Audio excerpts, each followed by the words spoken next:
about the budget and the deficit. My name is Bernard, as I said before. I call New Hampshire home, I call America home right now. I grew up in a generation of young people who have been told that the debt is waiting for us, the deficit is waiting for us, Social Security is not something we're guaranteed. When you get into office as president, if you're elected, how do you intend in your first term, in your first 100 days, to get both parties sitting together and talking about this? Because we know both parties can sit down and solve this. Thank you very much. Yeah, thank you. And I appreciate the question because it relates to not that Social Security is an entitlement. I've learned that in town hall meetings.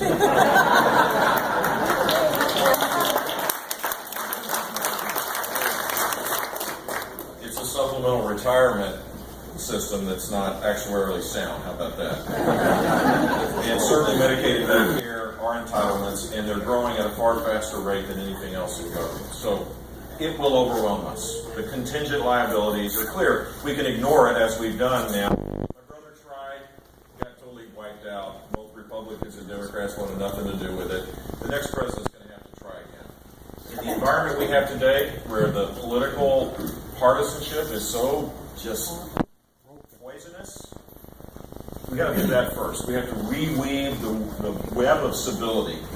Look, I have deep disagreements with liberal Democrats on policy, but I don't assume that they have bad motives. That kind of puts me in a different place apparently in political world today. I don't assume bad motives of people. I just disagree with them. And if we start with the premise that, look, let's just accept the fact that this is a time bomb that is going to make it harder for our kids and grandkids to actually have a life that we want them to have. If you just start with that, and you say, let's be neutral on what the solutions are for a moment. Let's just assume that this is the case. That's how you begin the process.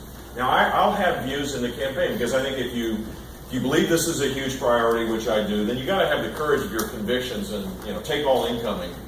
I don't think going in the witness protection program of this looming problem and the opportunity to fix it is the appropriate thing to do. So I'll lay out my plans over the course of the campaign, but we're not going to solve it unless we start rebuilding some kind of consensus that solving problems is okay in Washington, D.C. And so that's the first step.